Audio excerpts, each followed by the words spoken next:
hier mal zu Hagenbeck, Hagenbeck, Hagenbeck, da ist das Exemplar von bei Hagenbeck. Hier mal zu Hagenbeck, Hagenbeck, Hagenbeck, und endlich ist ein lieber Beck bei Hagenbeck.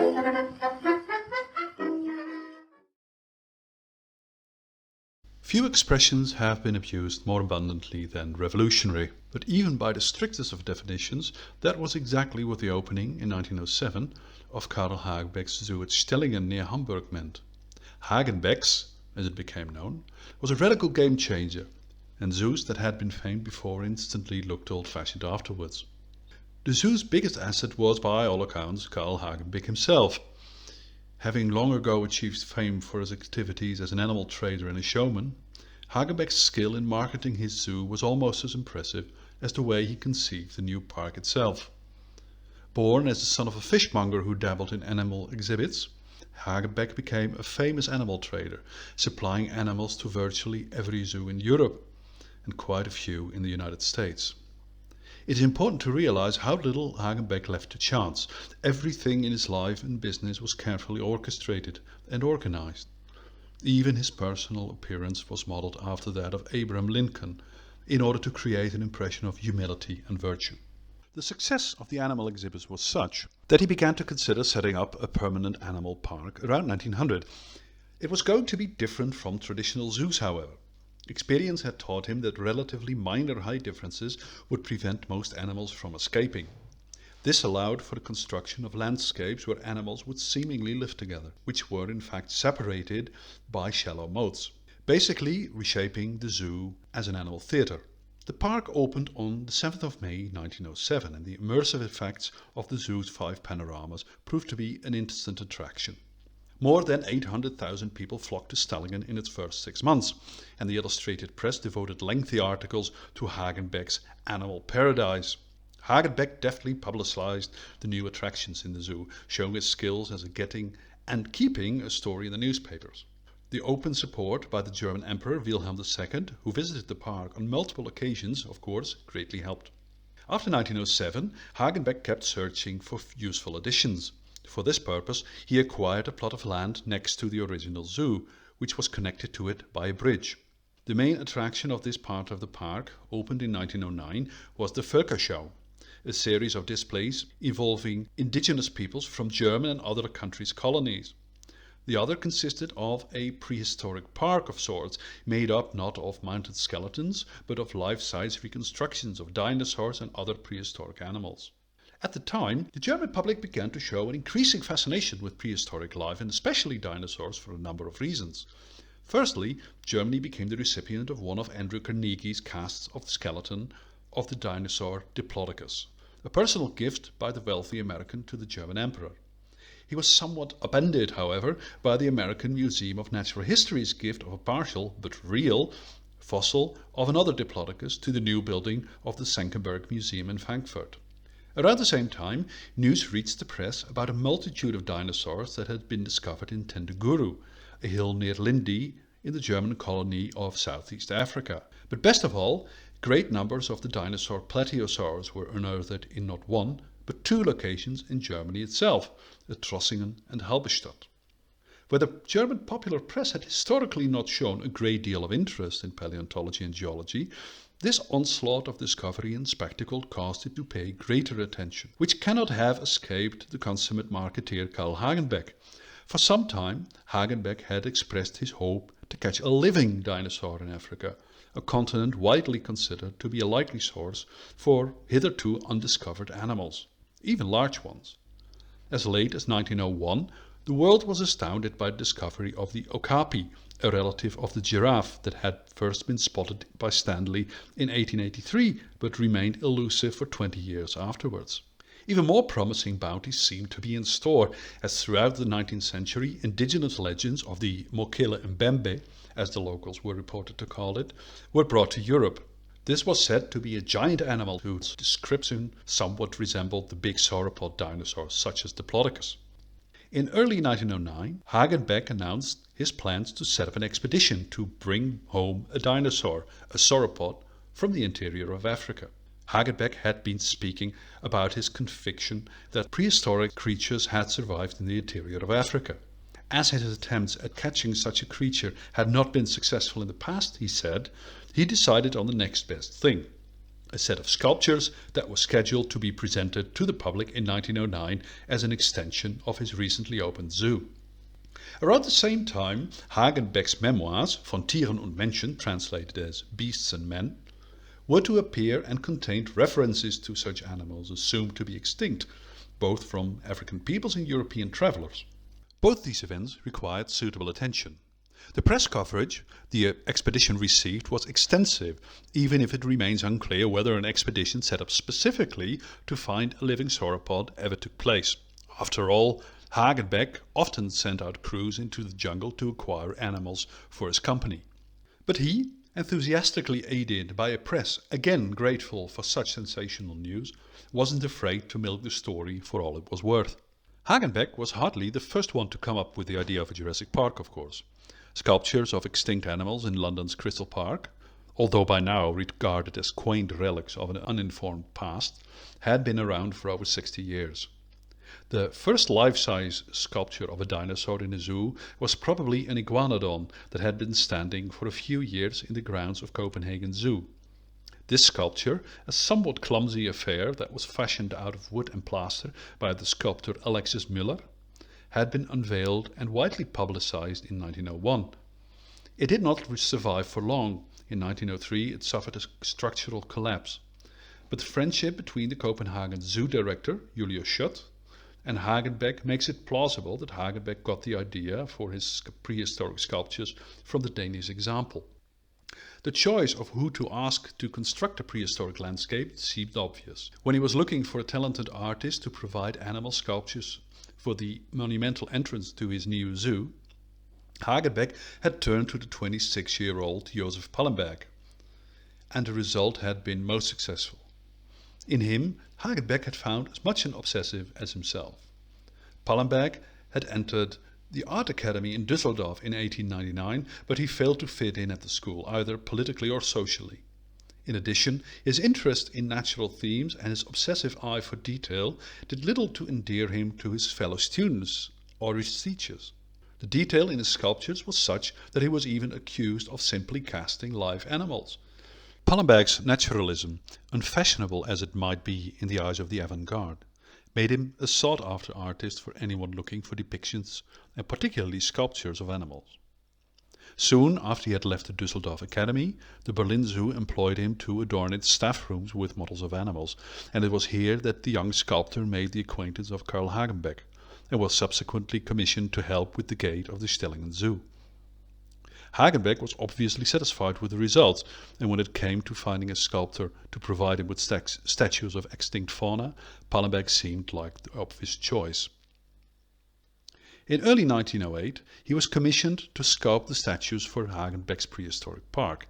This timing at the very least suggests that the zoo director's utterances about finding live dinosaurs were a mere attempt to generate publicity for what had been about reconstruction from the beginning. Pallenberg soon set to work in Hamburg. The better part of the following year went into building the models, which were constructed out of a frame of wood and iron, covered with concrete. Although the zoo provided some help, most of it came down to Pallenberg and his younger brother Christian. They worked under a strict deadline and with limited financial means. By the autumn of 1909 the work had been finished, and Hagenbeck was able to open a new part of his zoo that contained both the Urzeitpark, the primeval park, and the Völkerschau. Both features turned out to be an instant success, both in the press attention and the attendance they generated. The sauropod dinosaur Diplodocus became the impressive centerpiece of the Urzeitpark at Stellingen. The animal had been thrust into the public spotlight in the previous years thanks to Andrew Carnegie's donation of casts of its skeleton to various European museums. Pallenberg constructed several additional exhibits, big ones such as a display of a Ceratosaurus attacking a Stegosaurus, and various smaller examples such as the German first bird Archaeopteryx. He drew upon a number of sources. The Allosaurus and the Triceratops ensemble were clearly influenced by contemporary paintings, whereas the Iguanodon is likely to have been inspired by the sculpture from Copenhagen. The choice for these specific animals was hardly coincidental. Hagenbeck used animals whose names had a ring of familiarity for the educated public. Iguanodon, which had been around for nearly a century, of course deserved the place. The fin-backed pelycosaurus was already a familiar sight, as was the German protobird Archaeopteryx. But with its recently gained notoriety, Diplodocus would always be the focus of attention. While Pallenberg was a very gifted nature painter and sculptor, his emphasis on strict realism restricted him in an endeavor where some degree of speculation and imagination was paramount. As a result of this, of the time pressure and of budgetary restraints, the reconstructions ended up somewhat plain-looking, albeit still impressive, because of their size and ensemble. A few examples, most notably his Iguanodon, showed true artistry, but most of the others are lifted from the work of other artists. To give an idea of how much of a success Hagenbeck's park became, we need only look at the visitor numbers. Where Germany's major natural history museum was struggling to admit more than 80 to 100,000 people a year around 1910, Hagenbeck's, as it became known, tally came to well over 1 million. The old far more extensive Hamburg Zoo struggled to find even half as many visitors, and it is hardly surprising that faced with such competition it had to close its doors in 1921.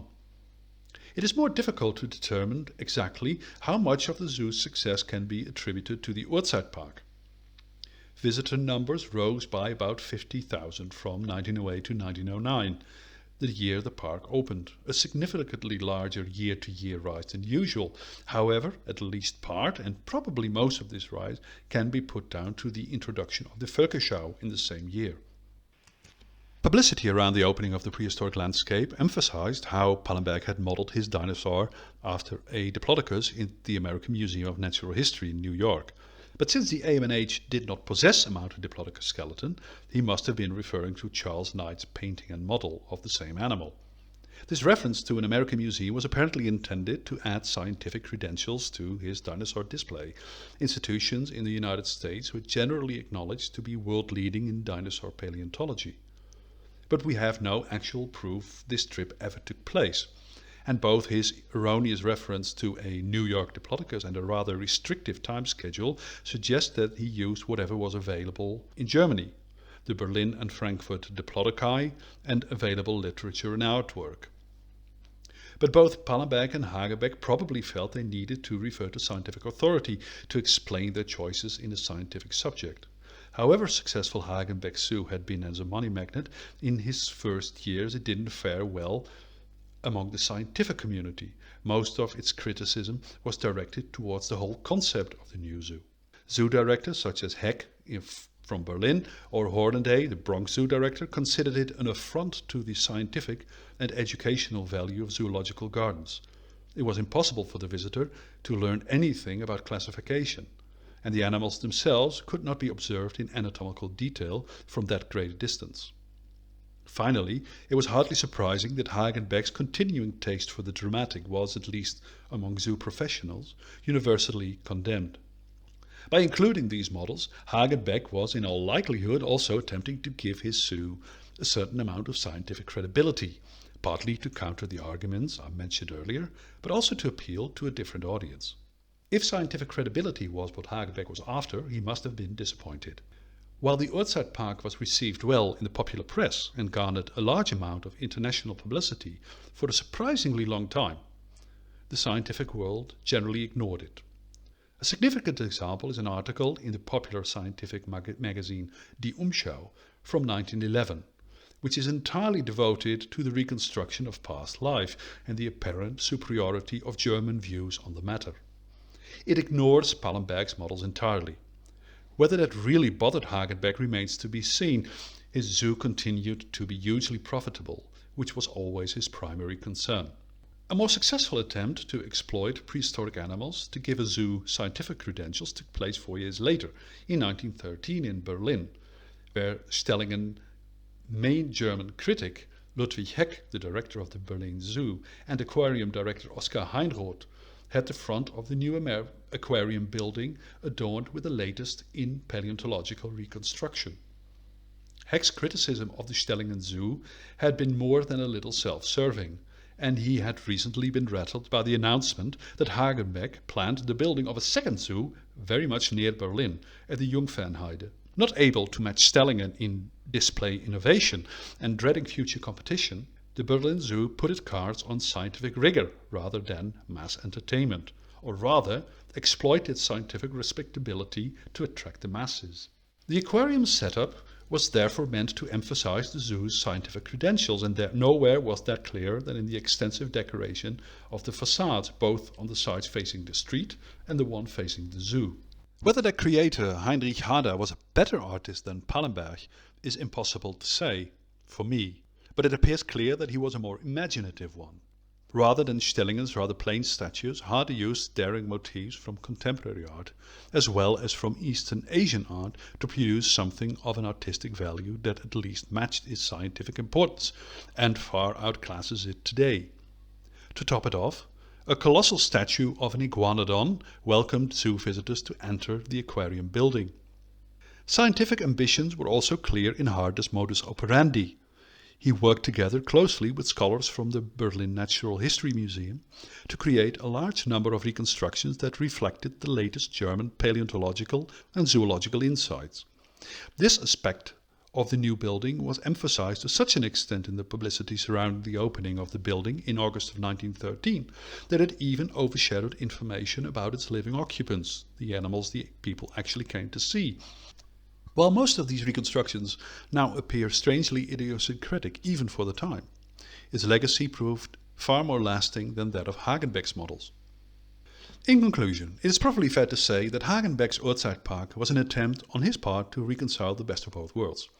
Install a new publicity and audience magnet while also giving his zoo some scientific credit.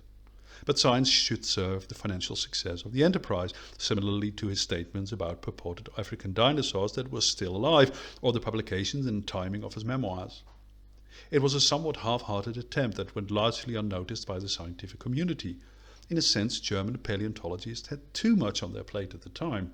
Moreover, he failed to engage scientists themselves, contrary to what Heck and Heinroth had done in Berlin. As a consequence, the Urzeitpark comes across as a strange oddity, particularly in a time where new such Jurassic Park seem to become almost ubiquitous. It comes across as far less outdated as Berlin's aquarium decorations, but it also lacks Berlin's far-graded artistry, while still looking pretty outdated by modern standards. Now formally listed buildings, these models at Hagenbeck's are likely to remain an odd reminder of their owner's marketing genius for the foreseeable future.